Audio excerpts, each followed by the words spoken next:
All right, ladies and gentlemen of D-Class personnel, go ahead and sit down. For those of you who don't know me, my name is Commander, and I'm going to be briefing you on the SCP that you've been assigned to, so pay attention. What we're looking at today, SCP-3782, Object Class Safe. Special Containment Procedures. SCP-3782 is kept in a standard containment safe in Site-39. Testing is strictly prohibited in experiments that may result in the death of the wearer or damage of SCP-3782. Information concerning SCP-3782 and its history may only be known to those with Level 4 or higher security clearance. Description: SCP-3782 is a pair of Seabridge-style pince-nez eyeglasses whose original owner was the 26th President of the United States, Theodore Roosevelt. Scratches can be seen in both lenses, but they are otherwise undamaged despite their age. When an individual puts on SCP-3782, they are perceived by others to be the last person who died while wearing the object, henceforth referred to as -1. As of the acquisition of the object on 6/5/2004, the current -1 is the 40th President of the United States, Ronald Reagan. The illusory effect of SCP-3782 extends only to visual and auditory perception. Physical contact with the wearer may result in minor disruption of the effect due to differences in height and figure. While SCP-3782 cannot be seen when active, it is still possible for it to be removed by normal means. Doing so will deactivate it, and the wearer will appear as they were before putting it on. Discovery: SCP-3782's anomalous effects were alluded to on 5/20/2004 during one of SCP-1867's recollections of its time with President Roosevelt. It had remarked that it visited President Roosevelt 2 weeks after his attempted assassination on October 14, 1912. This was also noted as unusual, as SCP-1867 has displayed a willful ignorance of events past 1910, mentioning that Roosevelt did not remember any of their past meetings in addition to changes in behavior. Despite the validity of SCP-1867's claims, a general consensus among site staff led to a request for an in-depth investigation of the American government and past cabinet officials. The request was approved, with implanted agents being notified on 5/24/2004. On 6/5/2004, Agent Mallory, an embedded agent in the White House security staff, witnessed the exchange of an eyeglass case between an unknown individual and Treasury Secretary John W. Snow. Mallory followed Secretary Snow as he placed the case containing SCP-3782 into a lockbox kept under his desk. Later, Mallory returned to the lockbox and recovered the object from it, as well as an accompanying document. This is 3782-1. Now, document 3782-1. The following document was recovered along with SCP-3782. All acting replacements are required to sign this document at the moment of receiving their duties and must return the property in question, the eyeglasses, to the acting Secretary of the Treasury. Failure to do so is a direct violation of their duty and will be met with severe punishment. Replacements may be called upon again for future public addresses. Theodore Roosevelt Jr., death by a gunshot wound, October 14, 1912. Acting replacement is Herman Morrison, age 41, instructed to return the glasses should Roosevelt lose the 1912 election or should he be able to complete a presidential term. John Calvin Coolidge Jr., death by pneumonia, November 30th, 1924. Acting replacement is Charles Lambley, age 38. Instructed to return the glasses should he fail to be re-elected or after his second term. Harry S. Truman, death by a self-inflicted gunshot wound, August 29th, 1945.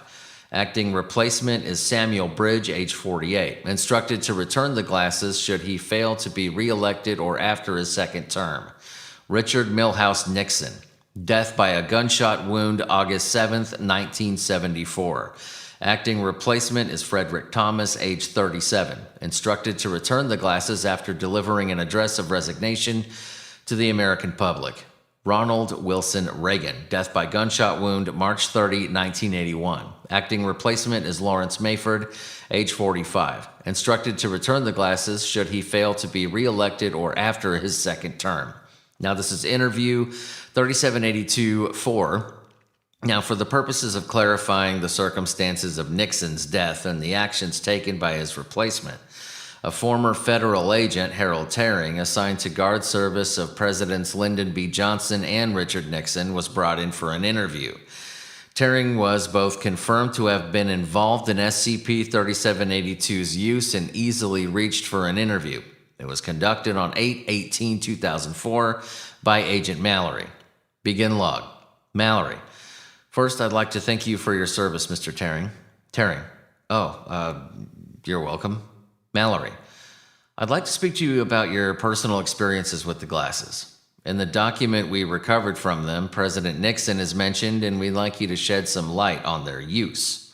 Tering. Teddy's glasses. Right. I've only seen them used once. From what I understand, most people only see them put on once, if ever. Otherwise, they were kept away, even from us in the Secret Service. Mallory. When did you see them? The glasses, I mean. Tering. It was during Watergate. A lot of politicians were in deep, you know. Nixon was one of them. I remember being in the room when they sat him down. Agnew and Will Simon were the only ones I recognized. I was told to guard the door. Mallory. Sat him down. Tering. Yes, that's right. They sat him down to talk. They tried to convince him to resign. Things were getting out of hand, and they knew that Nixon was involved. No one could deny that. He did this to himself, and they wanted him to give it up. He'd already lost his influence with the Republicans. Mallory. What did Nixon say? Tering. He refused. He swore he could dissolve the whole thing, falsify it. He thought he had the power to lie to America, and they would eat it up. Cabinet wasn't having it, so Mr. Simon got out the glasses. If they couldn't get him to do what they wanted, they'd find someone who could. End log. Closing notes. Nixon is believed to be the only president treated in this manner. However, this cannot be clarified for presidents preceding Nixon, as all listed replacements are confirmed to be deceased with the exception of Lawrence Mayford. A formal request has been submitted for the arrest and interrogation of Mayford as a result. Interview 3782-6. Pass this around. What you're looking at is an excerpt from an interview with Lawrence Mayford, the listed replacement for former President Ronald Reagan. The interview was conducted on 9/30/2004, 2 days after the detainment of May due to his initial resistance to comply, with Agent Mallory leading the discussion. Begin log. Mallory. Hello again, May. Security staff informed me that you were more willing to tell us something. Mayford. That'd be right. Mallory. Good. The sooner you answer some questions, the Mayford. Sooner I get released. Yeah, I get it. God, you're a broken record. Sorry. I just get a little stir crazy. I don't do well with staring at the same walls, you know? Mallory. I understand. Let's agree to make this brief then. Now, what happened to Reagan? Mayford. You already know what happened to Reagan. He was shot and killed by that one guy, Hinckley. Thankfully, he didn't bite it right away, so they slipped the glasses on him and allowed him to pass. They picked me to replace him. I'd be lying if I said I wasn't excited to be the next president. Mallory, I can imagine. It's an entertaining thought to be able to have that much influence over a country. Mayford, you'd think so. But that wasn't the plan for me. No, I was just meant to echo the Congress. They'd plan out the rest of my term, and I'd have to go along with it. Mallory. Why wouldn't they allow the vice president to accept the position then? Surely they'd get just as much done that way. Mayford. Sure, but the vice president wasn't specifically Mallory. Mr. Mayford, I thought we had an understanding. Tell us what you know, and you'll be allowed to leave. Anything you say here is confidential and can only be reviewed by Foundation staff. Mayford. Right. It's a reflex. They make it perfectly clear that this can't get out. I, like all the others, were specifically picked by certain members of Congress. Those members of Congress are the only ones that know about the glasses. You know about the dinner table bargain, right? Mallory. I'm familiar. Mayford. It's a lot like that. They get together in secret, discuss what actions they're going to take, and then plant the ideas into the other government officials to push it forward. The rest is up to me to make sure it goes through. Mallory. Do you know what things they've compromised on? Mayford. Hell, could be all of my actions in a term, could be none of them. I don't know what they do behind closed doors. Kind of the point, don't you think? Mallory. Seems that way.